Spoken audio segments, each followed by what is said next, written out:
ठीक है।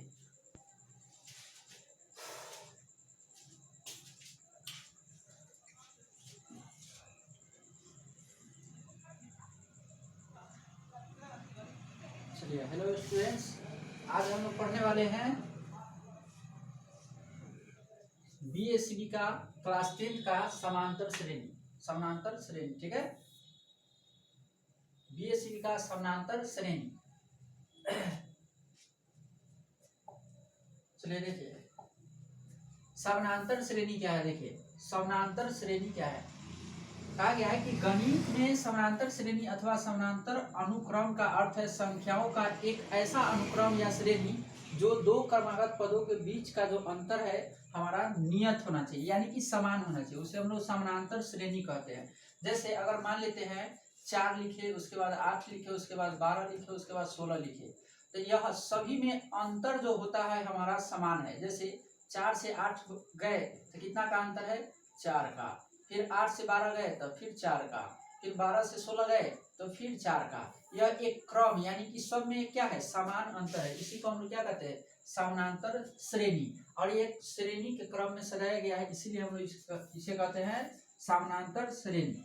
दूसरे शब्दों में कहे तो संख्याओं की एक ऐसी सूची जिसमें प्रत्येक पद अपने पद में एक निश्चित संख्या जुड़ने से प्राप्त होता है, उसे हम लोग समानांतर श्रेणी कहते हैं। जैसे अगर एक बात कहा जाए, जैसे देखिए 4 है, 8 है, 12 है और 16 है, तो यह अपने से अगला पद में एक निश्चित क्रम में संख्या को जोड़ रहा है, यानी कि 4 में 4 जुड़ रहा है। यानी कि एक तरह से कहा जाए तो यहाँ पे 4 जुट रहा है, फिर यहाँ से यहाँ कितना जुट रहा है, 4। ठीक है, वही बातें हैं जो ऊपर हमने पढ़ा है। ठीक है, जैसे इसको जो पढ़े हैं वही बातें यही है, बस समझने का तरीका चेंजिंग है। ठीक है, इसमें हम लोग इसको हम लोग इंग्लिश में अर्थमेटिक प्रोग्रेशन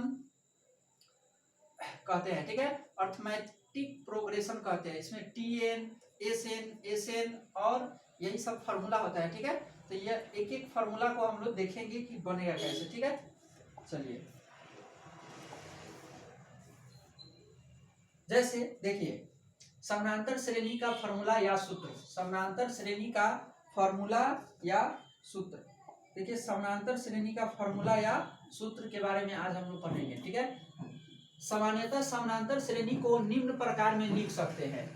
जैसे देखिए A1, A2, A3, A4 dot dot AN तक लिख सकते हैं। ठीक है, इसे ही हम लोग क्या कहते हैं, समानांतर श्रेणी कहते हैं। श्रेणी की प्रत्येक संख्या को पद कहा जाता है, यानी कि कहने का मतलब यह A1, A2, A3 ये सभी जो है क्या कहलाते हैं, एक पद है, जिसमें A1 को प्रथम पद कहते हैं और AN को लास्ट पद, यानी कि AN को हम लोग प्रथम पद कहते हैं, प्रथम। ठीक है, प्रथम पद कहते हैं।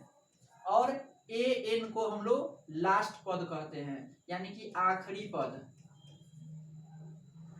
आखिरी पद कहते हैं। ठीक है, आखिरी पद कहते हैं। तो AN को हम लोग क्या कहते हैं, AN को हम लोग प्रथम पद कहते हैं, AN को प्रथम पद कहते हैं और AN को एनवा पद यानी कि लास्ट पद कहते हैं, यानी कि अंतिम पद कहते हैं। ठीक है, अगला है समानांतर श्रेणी में सार्वा अंतर क्या है। सार्वा अंतर यानी कि अंतर, दो संख्याओं के बीच जो अंतर है उसी को हम लोग सार्वा अंतर कहते हैं। सार्वा अंतर क्या है, देखिए किसी भी AP में पहले पद में जुड़ने वाला या घटने वाली संख्या को हम लोग सार्वा अंतर कहते हैं। जैसे 4 है, 8 है, 12 है, तो या तो इसमें जोड़ दिए 4 तब 8 हो गया, या 8 में से इसमें से इसको घटा दिए तो क्या हो गया, 4 बचा। ठीक है, या तो जोड़ने से या घटाने से जो हमको अंतर आता है उसी को हम लोग कहते हैं सार्वा अंतर कहते हैं। ठीक है, सार्वा समानांतर श्रेणी में सार्वा अंतर धनात्मक, ऋणात्मक तथा शून्य कुछ भी हो सकता है। ठीक है,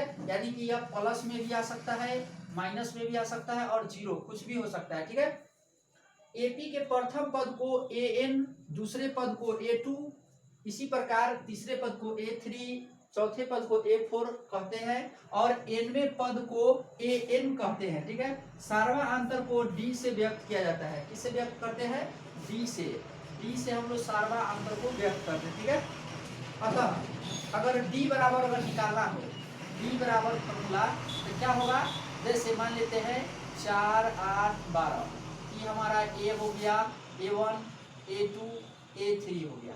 तो अंतर पता कैसे चलेगा? तो A2 में से A को क्या कर लेंगे, A1 को घटा लेंगे, तो D बराबर हो जाएगा A2 घटाओ A1, ठीक है, A2 घटाओ A1, या अगर बात करें या A3 घटाओ A2, यानी कि हमेशा बाद वाला से पहले वाला को क्या कर लेना है, घटा लेना है, ठीक है। इससे हमारा क्या निकल जाता है, सार्वा अंतर निकल जाता है, ठीक है। आगे है, अर्थात प्रथम पद में D जोड़कर AP प्राप्त किया जा सकता है, जैसे A plus D, A plus 2D और A प्लस 3D, ठीक है। जैसे अगर एक और बात समझिए, जैसे मान लेते हैं अभी हमने पढ़ा A1 A2 A3 A4, ठीक है। तो इसको हम लोग कैसे एक और तरीका से लिख सकते हैं, इसको लिख सकते हैं A, इसको लिख सकते हैं A1 प्लस D, इसको लिख सकते हैं A मतलब A1 यहाँ नहीं होगा, जैसे A plus D, A plus 2D, इसको लिख सकते हैं A प्लस 3D, ठीक है। तो इसी प्रकार हम लोग आगे चलते हैं, तो यह हमारा क्या बन जाता है, एक AP बन जाता है, क्या बन जाता है, AP, ठीक है। चलिए आगे देखते हैं। देखिए समानांतर श्रेणी का व्यापक रूप क्या है, तो देखिए एक समानांतर श्रेणी को निरूपित करती है, एक समानांतर श्रेणी को निरूपित करती है जहां A पहला पद होता है, A क्या होता है, पहला पद, D जो होता है हमारा सर्वांतर होता है, इसे समानांतर श्रेणी का ही हम लोग क्या कहते हैं, व्यापक रूप कहते हैं, ठीक है।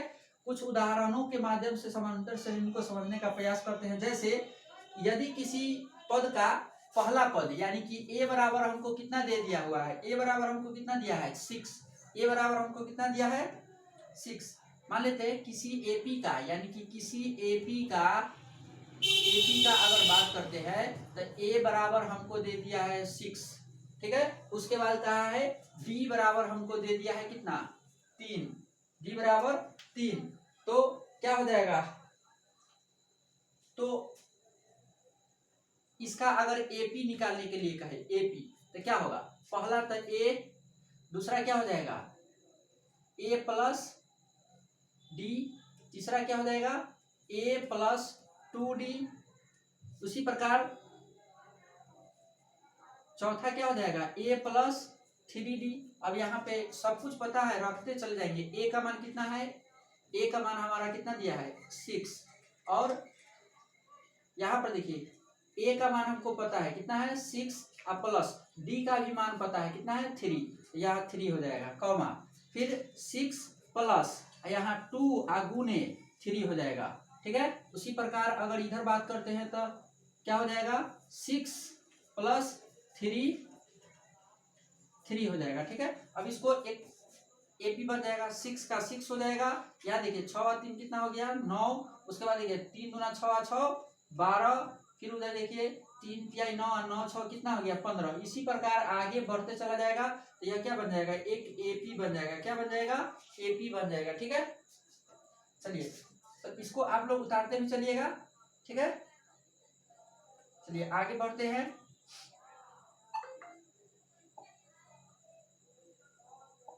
आगे है, प्रत्येक किलोमीटर के बाद एक टैक्सी का किराया, जबकि प्रथम किलोमीटर के लिए किराया 15 रुपया है और प्रत्येक अतिरिक्त के लिए जो किराया है 8 रुपया है। यानी कि कहने का मतलब कि हमको कहीं से जाना है, ठीक है, मतलब यहाँ से लेकर और कहीं जाना है, यहाँ तक मान लेते हैं, यहाँ से यहाँ तक की जो दूरी है 10 किलोमीटर, कितना किलोमीटर 10 किलोमीटर, तो प्रथम किलोमीटर जाएंगे इसका कितना किराया देना होगा 15 रुपया। इसके बाद अगर आगे जाएंगे तो क्या कितना देना होगा 8 रुपया ऐड होते चला जाएगा, कितना 8 रुपया क्या होते चला जाएगा, ऐड होते चला जाएगा, ठीक है। तो इसी को हमको निकालना है, एक AP के क्रम में क्या हो जाएगा सस्ते चला जाएगा, ठीक है।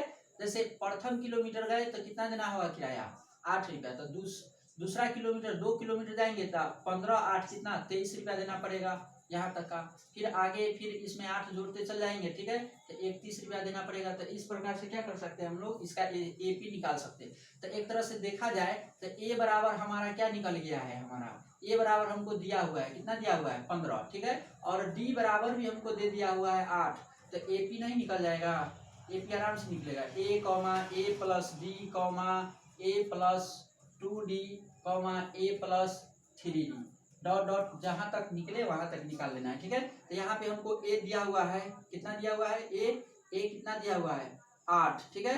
उसके बाद 8 प्लस डी का भी ओह सॉरी ए कितना दिया हुआ है 15 और ए हमारा यहाँ दिया हुआ है 15 और प्लस डी का मान कितना दिया हुआ है 8, ठीक है। तो इसी प्रकार आगे भी होते चला जाएगा 2 गुने 8 कॉमा 15 गुने 3 गुने 8, ऐसे ही डॉट डॉट आगे जहां तक बनाना है वहां तक बना सकते हैं। कम से कम 3-4 निकालना होता है, ठीक है। तो यहाँ पे 15 का 15 हो गया, 18 5 कितना हो जाएगा फिर 23, इसमें गुना करेंगे 8 दूना 16 और 16 और 15 कितना हो जाएगा 31 हो जाएगा। फिर 8 3 24 और 15 अगर जोड़ेंगे तो कितना हो जाएगा 39। इसी प्रकार से 8 जुटते चला जाएगा तो यह एक क्या बन जाएगा एक एपी बन जाएगा, ठीक है। क्या बन जाएगा एक एपी का निर्माण हो जाएगा, ठीक है। एक एपी का निर्माण हो जाएगा। तो इसके लिए हम लोग एपी बना लिए, ठीक है। चलिए तो आगे बढ़ते हैं।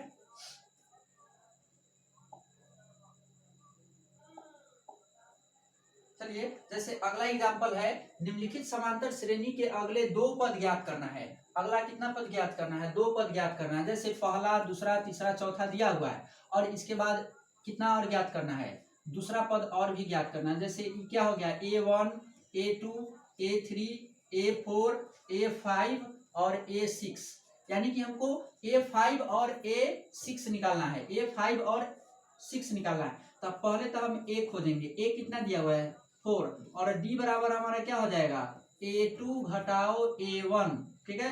तो D बराबर हमारा A2 कितना है 10 और A1 कितना है 4। तो इसको अगर हम सब्सट्रैक्ट कर लेते तो कितना आएगा 6, यानी कि D का मान हमको कितना आ गया 6 आ गया। कितना आ गया 6 आ गया, ठीक है 6 आ गया। तो अब हमको क्या निकालना है A5 निकालना है। कितना निकालना है A5। तो A5 के लिए क्या हो जाएगा A प्लस 4D हो जाएगा।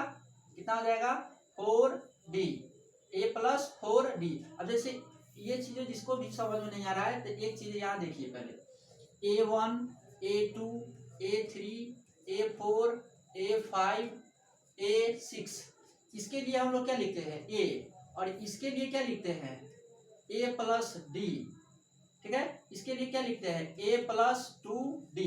हमेशा देखिए यहाँ 2 है तो यहाँ 3 है तो यहाँ क्या लिखना होता है 2, यानी कि हमेशा एक कम करके लिखना होता है। उसी प्रकार A5 निकालना है तो क्या हो जाएगा A प्लस 4D। देखिए यहाँ 5 है, यहाँ क्या हो गया 4। चलिए तो A5 बराबर क्या हो जाएगा A हमारा दिया हुआ है कितना 4 प्लस 4 गुने D कितना दिया है तो 6 दिया हुआ है, ठीक है। तो इसको अगर मल्टीप्लाई करेंगे तो 6 चौका 24 और 4 कितना हो जाएगा 28, यानी कि A5 कितना आया हमारा 28। कितना आया 28। उसी प्रकार से अब A वो तो निकल गया, एक और निकालना है। तो फिर से यानी कि फिर A6 बराबर क्या हो जाएगा A प्लस 5D, ठीक है। तो यहाँ पे A का मान हमको पता है कितना है 4 और प्लस 5 गुने D का भी मान हमको पता है कितना है D का मान 6।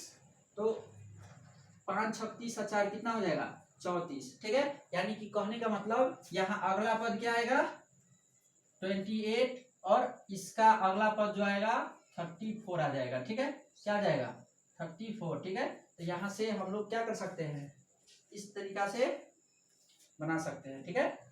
चलिए आगे देखिए, अगला एग्जांपल है, प्रत्येक मीटर की खुदाई के बाद एक कुआं खोदने में आई लागत, जबकि प्रथम मीटर जो खुदाई होता है उसका कितना पैसा देना होता है 150 रुपया। उसके बाद प्रति मीटर पे कितना बढ़ते चला जाता है 50 रुपया बढ़ते चला जाता है। तो एपी ज्ञात करना है। क्या ज्ञात करना है एपी, ठीक है। तो एपी के लिए ए, ठीक है। उसके बाद क्या होता है A plus D, A plus 2D dot dot dot आगे तक चले जाएंगे। तो हमारा ए का मान हमको पता है, पहला खुदाई कितना हुआ है 150 रुपया, ठीक है। अब बढ़ कितना रहा है पैसा, यानी कि डी बराबर भी हमको कितना दिया हुआ है 50 रुपीज दिया हुआ है, ठीक है।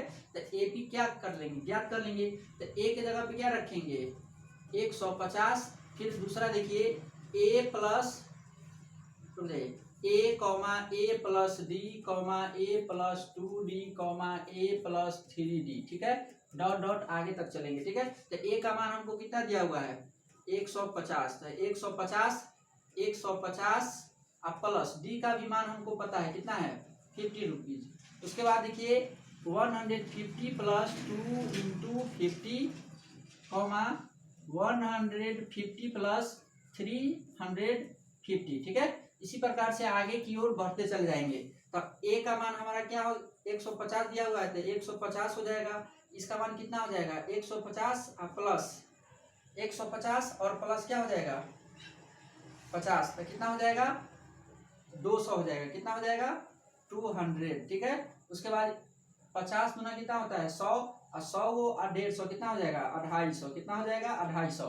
फिर इसको करेंगे तो कितना हो जाएगा 300, ठीक है। इसके बाद भी अगर करेंगे देखिए हर में 50 बढ़ रहा है तो क्या हो जाएगा 350 400, ठीक है। हर बार कितना बढ़ते चला जाएगा 50 बढ़ते चला जाएगा, ठीक है। या एक क्या हो गया एपी हो गया, क्या हो गया एपी, ठीक है।